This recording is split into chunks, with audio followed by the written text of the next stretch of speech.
Let me show you how to easily remove background music from your Canva Reel templates. First, open your Canva project and locate the Reel template you're working with.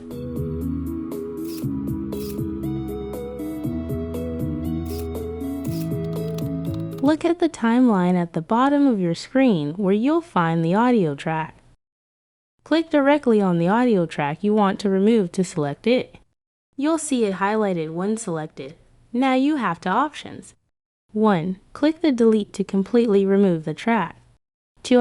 Or click the volume control and drag it down to 0 if you prefer to keep the track but mute it.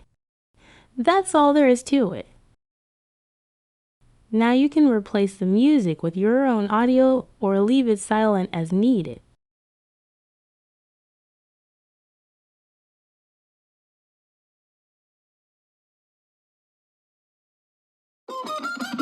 Getaway.